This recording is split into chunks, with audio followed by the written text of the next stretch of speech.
when you're on social media, you're just scrolling. And very much social media is interruption based. So people aren't really as engaged. Google ads are the ads that appear in the top few positions of Google under the sponsored section. And then specifically when people actually click on your ads, that's when you're charged on ad spend.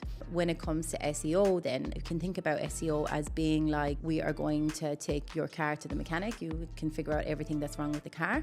What we would actually do is we take the website to the mechanic. However, it just shouldn't spend all of your time and energy on the platform because you just will not get the cut through that you're looking for. And that's where Google comes in. It can make sure that you're fully booked, that you have more bums on seats, that you don't have gaps in the calendars, that all of your stylists aren't just standing around, they're actually actively serving clients. So you're actually filling the gaps, not only in your... Welcome to Diary of the Search Queen, the go-to podcast for salon owners ready to ditch the algorithm and get found by their dream clients on Google. I'm Sonja Raymond, aka Sonja the Search Queen, founder of The Search Republic, and after helping salons generate millions in client bookings, I'm here to show you how to create a reliable, low-stress lead flow without living on your phone. Ready to stop chasing and start filling chairs with ease? Let's go. So many salon owners that we work with originally come to us when they have exhausted all social media avenues, organic content as well as meta ads. And the things that I want to talk about today is that there is very different intent on social media versus the intent on Google. So if you think about it, when you're on social media, you're just scrolling. And very much social media is interruption based. So people aren't really as engaged. However, if you can think about it, when you go to Google, you have a problem that you need to be solved and you type that problem directly into Google. The idea is that we would match your salon as being the solution to the problem being entered into Google. So people are already in the buying mode when they enter the problem into Google. So if you can think about your ideal client, they're on social media to be entertained, in which case it's a very noisy environment, and in this day and age it can take up to 30 exposures to a new brand to interact with their audience, more so because of the mere exposure effect. There is so much digital noise out there, so it's very, very, very important that you have cut through. So in order to get results on meta ads versus say Google for salon owners, the intent is completely different. So if they've never heard of your salon before and you have to show up 30 times before your ideal client starts wanting to interact with you, that is an awful lot of time.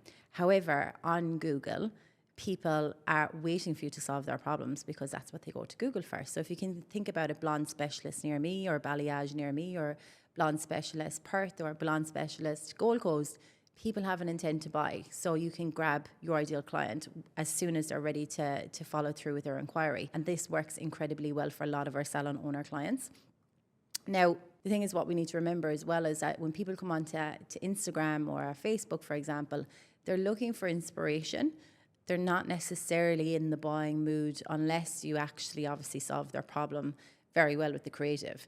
So I need you to think that you do also need to have a presence on social media because it's very, very important, because your ideal client is becoming more discerning than ever before. So when people even find what they're looking for on Google, they'll always back up what they found on social media. So they will look at your platforms and see what you're all about before they actually engage. So it's very important to have your presence on Instagram for sure. However, it just shouldn't spend all of your time and energy on the platform because you just will not get the cut through that you're looking for. Like dancing reels and posting organic content, or getting your juniors to even post content for you when they could actually very well be serving clients. If you had a fully booked salon, that would be a lot better use of your budget, rather than having your juniors managing all of your content when really they should really be serving your clients, but you just don't have those clients to serve, do you?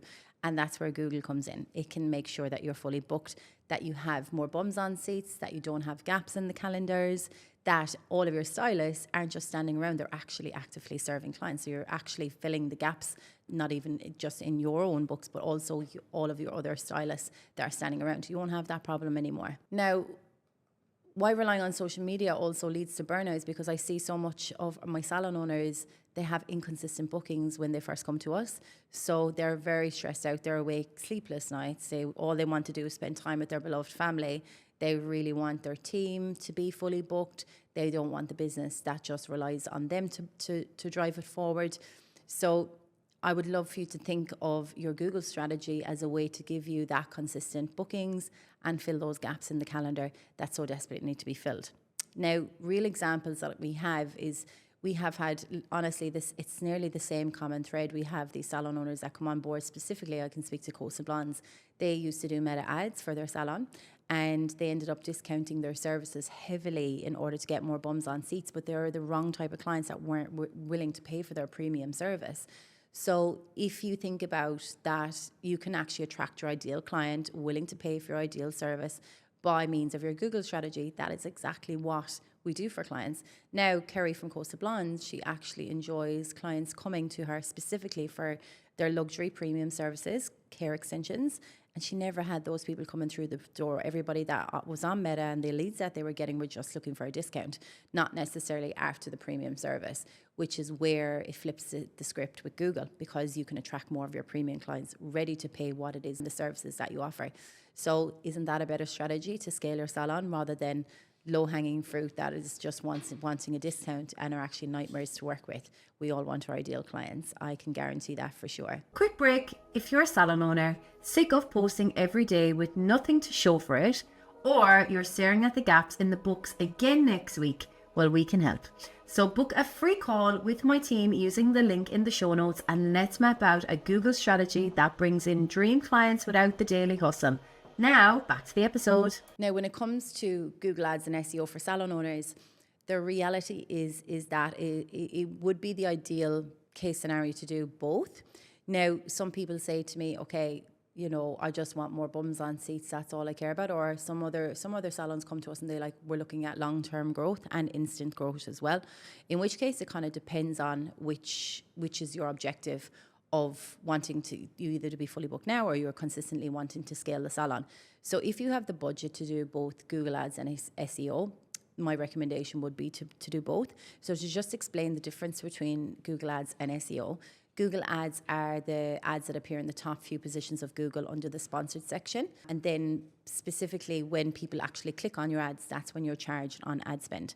Now, realistically, with Google Ads, there are multiple other campaigns that fall in the Google Ads domain, which is obviously your search ads, which are the ones I just spoke about, the text ads, but also you have the graphic ads that appear on other people's websites. And essentially this captures people at the very early stages of the buying cycle.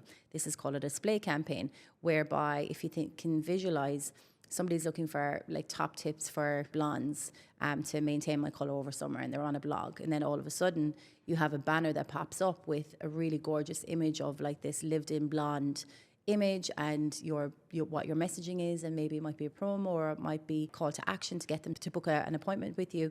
That is actually so powerful, because you're interrupting them at the very late stages of the buying cycle, and you're solving a problem that they don't know they needed to be solved, and it works really well, and the cost per click on that is really cheap as well.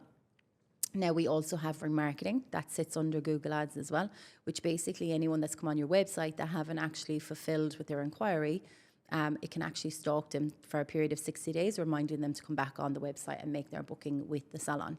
Now, that works incredibly well for a lot of our salon owners that are ready to scale to 7 figures. We do the full kit and caboodle, Google Ads and SEO.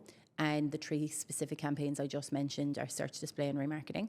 Now, I don't recommend really for most salons to do a Google shopping campaign where you want to maybe potentially sell your Kerastase or Redken, for example, because there's just so much competition out there. I would more so treat your products as an upsell when you have more clients coming through the door. So you have more of an opportunity to increase the lifetime value or that per transaction value of that client when they come through the door, rather than using Google Shopping to do so. When it comes to SEO, then if we can think about SEO as being like, we are going to take your car to the mechanic, you can figure out everything that's wrong with the car. What we would actually do is we take the website to the mechanic, the website mechanic, and it gives us all of the challenges and all the obstacles as to why your website is not being ranked favorably on Google. So what it is that we do is we give you a custom report, and then from there, each month we give deliverables that we're going to knock off the list to make sure then once we actually implement those changes, Google loves us and rewards us and literally pushes us up the rankings. So I really want you to think of Google as an opportunity to build a long-term relationship with a search engine, because that's what it is.